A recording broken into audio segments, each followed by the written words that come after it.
As Sinn Féin publicity director, and you mentioned it in the book, your job was to defend republicanism. I have noticed something, I don't know if it was an article or a tweet or something lately, that you said some people interpret being a Republican as agreeing with absolutely everything the IRA has ever done. And you said that's not the case.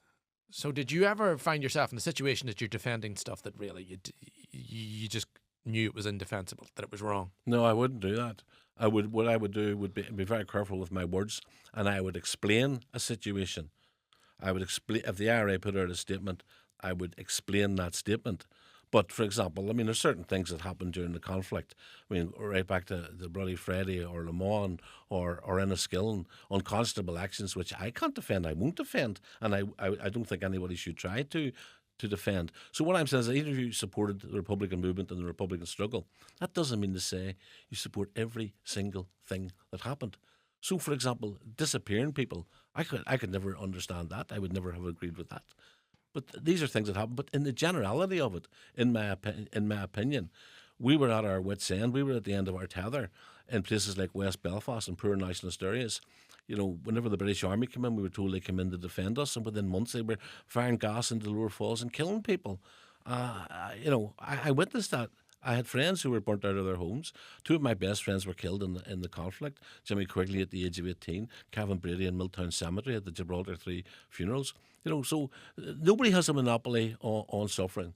And but when you listen to certain politicians, they think that they're the only ones who have suffered. They're not the only ones who suffered. We suffered for 50 years, humiliation. And that's why, by the way, it was such a difficult decision to go into Stormont, which signified, it was a symbol of our second-class citizenship. And it was a very bold step, and it was meant to build bridges with unionism. And obviously there are people who would disagree with you very strongly, and I'm obligated to say that. Of course I understand that. I can understand. Some of those policemen I met in Clonard had comrades who were killed by the IRA, and they were sat down and they described one of their friends, and it was really, it made, often in a struggle, in a conflict, people operate in a conflict from a fundamentalist position where all they see is a uniform, but behind that uniform there's a person, there's a family, there's a wife, there's a mother, there's siblings, and when that is explained to people, that's why I believe in literature is very powerful. I want people to read my book and say, there's certain things which you should try to avoid at all costs. And there's mention of a subject which has come up in conversation on this podcast in recent times, and it's come up in personal conversations that I've had, and again, it's been dealt with in literature that I've read in recent past coming out of West Belfast, and that is the subject of informers. Mm-hmm. And all of the issues that brings up. I mean, you're very clear, throughout the history of Ireland, there have always been informers, and they have always been a critical part of British strategy in Ireland.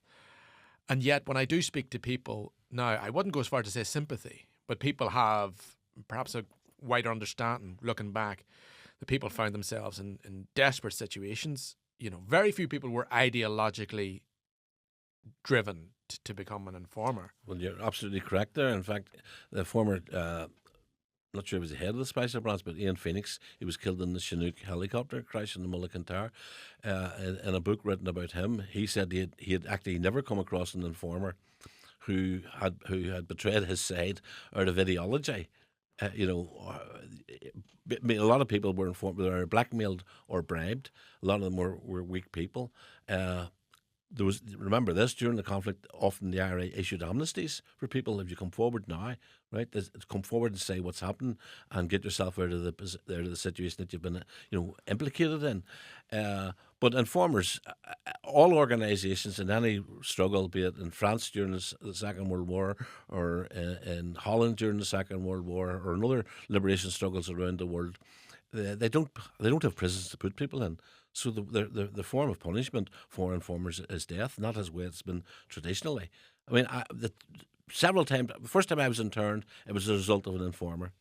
The second time I was interned, it was just undercover people followed me. The fourth time that I was in prison, it was a result of an informer, Sandy Lynch, who I never met, who actually never gave evidence against me during the trial. and yet I was still sentenced to 8 years.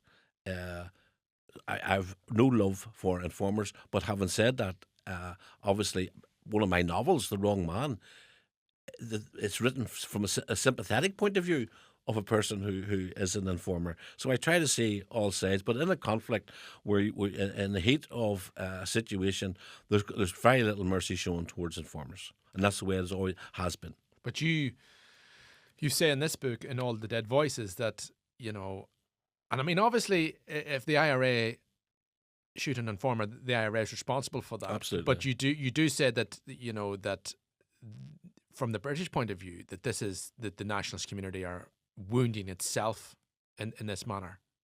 Yeah, I mean, there's an old expression. You know, what does the trees say? You know, when the axe comes into the forest, look, the handle is one of us.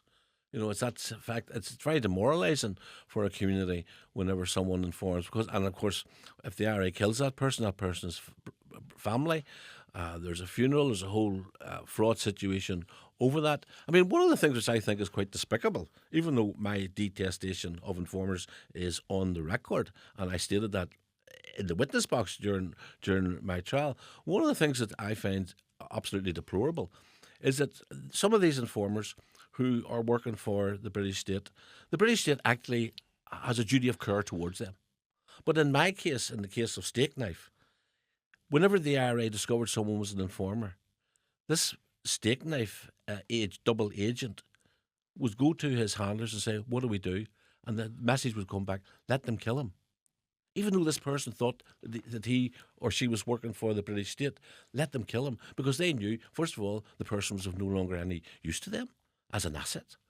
And in killing him, the IRA was going to demoralise the base, was going to come under a lot of criticism, you know, from the Catholic Church, from local people, from the SDLP, from the Irish government, from the RUC. He would say, "Oh, he wasn't an informer." You know, that's the nature of the dirty war. A very dirty war, I have to say.